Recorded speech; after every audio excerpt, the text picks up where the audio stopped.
जय माता दी। बोल सांचे दरबार की जय। मैं सरिता शुक्ला अपने यूट्यूब चैनल में आप सभी का स्वागत करती हूँ और माँ से प्रार्थना करती हूँ कि आप सभी लोग सकुशल अपने घर सुरक्षित हों।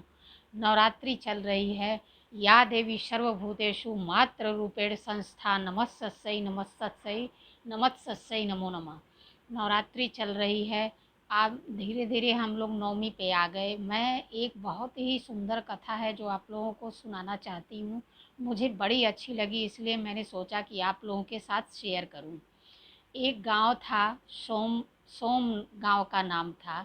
वहाँ मतलब एक औरत रहती थी, बहुत ही गरीब थी। उसका एक पुत्र था, उसका पति नहीं था।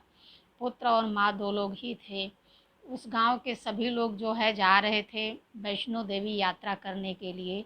तो उसको भी सब लोगों ने मतलब पैसे सब लोगों ने इकट्ठा किए और उसको भी कहा कि चलो तुम लोग भी माँ का दर्शन कराओ।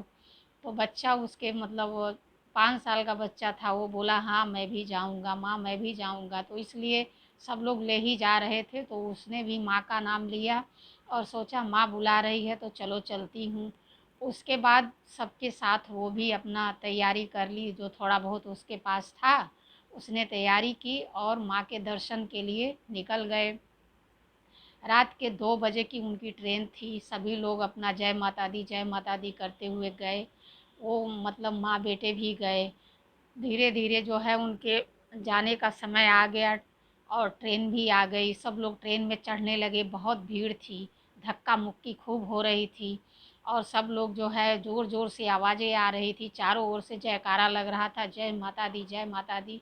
जैसे तैसे करके वो माँ बेटे भी उस ट्रेन में चढ़ गए। उसके बाद सब लोग अपनी अपनी सीटें ढूंढ ढूंढ के सब लोग अपने अपने जगह पे बैठ गए और माता रानी का जयकारा लगाते हुए, माता रानी का भजन कीर्तन करते हुए सब लोग यात्रा अपनी शुरू किए। धीरे धीरे थोड़ी दूर चली ट्रेन। उसके बाद जो है उस बच्चे को थोड़ा मतलब चंचल था बच्चा बहुत, दौड़ के दरवाजे पे ही बार बार जा रहा था। माँ भी मना कर रही थी, सब लोग मना कर रहे थे। माँ ने कहा कि बेटा दरवाजे के पास मत जाओ मत जाओ, लेकिन बच्चा था, बच्चे जल्दी बात नहीं मानते, थोड़े अपने मन के होते हैं। तो इसलिए वो जो है बार बार दरवाजे पे ही चला जाता था। और ऐसे ही एक बार क्या हुआ कि वो दरवाजे पे गया और वहाँ से नीचे गिर गया। अब मतलब वहाँ पे पूरा शोर होने लगा, बच्चा गिर गया बच्चा गिर गया, किसका बच्चा था। दौड़ती दौड़ती वो माँ आई वहाँ पे, उसने देखा कि उसी का बच्चा गिर गया। ट्रेन रुकवाते रुकवाते मतलब ट्रेन रुकते रुकते थोड़ी दूर निकल गई। उसके बाद ट्रेन रुकी, माँ नीचे उतरी और बस वो अपनी अंतरात्मा में एक ही चीज़ सोचती हुई अपने बच्चे को ढूंढे पटरी पर ही दौड़ने लगी कि हे माँ मेरे बच्चे को कुछ न हुआ हो, उसका बाल भी बांका न हुआ हो। माँ मैं आपका दर्शन करने आ रही हूँ, बड़ी श्रद्धा और भक्ति से आ रही हूँ। माँ मेरे बेटे को कुछ नहीं होना चाहिए, वो आपकी भी संतान है, आप उसकी रक्षा करिए, मेरे विश्वास की रक्षा करिए। अगर आज उसको कुछ हो गया तो शायद मैं कभी भी आपके ऊपर भरोसा नहीं कर पाऊँगी। माँ उसकी रक्षा करिए। ऐसा मतलब वो मन ही मन बोलते हुए पटरी पे दौड़ती जा रही थी दौड़ती जा रही थी। पीछे मतलब 2-4 लोग और उसके पीछे उतर लिए थे, वो लोग भी दौड़ने लगे उसको पकड़ने के लिए, पर वो एकदम नहीं रुकी। माँ थी, माँ को कोई नहीं रोक सकता। वो दौड़ती गई दौड़ती गई।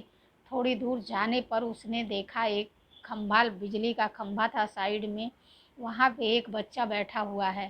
तो वो उस बच्चे को देखी तो वो उसी का बच्चा था। वो दौड़ के गई, अपने बच्चे को उसने गले लगाया और खूब प्यार करने लगी। तो उस बच्चे ने बड़े ही प्यार से पूछा, माँ तू तो सारी रात मेरे ही पास थी, तो अभी कहाँ चली गई थी कि कहाँ से तुम आ रही हो। अब सोचिए आप कि पूरी रात माता रानी ने उस बच्चे के बचा के उसके पास बैठी रही। ऐसी होती हैं माँ। माता रानी की कृपा जिस पे हो जाए, ये एकदम सच्ची घटना है। इसको ये मत समझिए आज ये कहानी बन चुकी है, लेकिन ये घटना एकदम सत्य है। माता रानी पे अगर आप विश्वास रखिए, उनकी सत्ता पे विश्वास रखिए, तो आपका कोई बाल भी बांका नहीं कर सकता है। ऐसी जानकारी के लिए हमसे जुड़िए, हमारे चैनल को लाइक सब्सक्राइब और शेयर करिए। जय माता दी।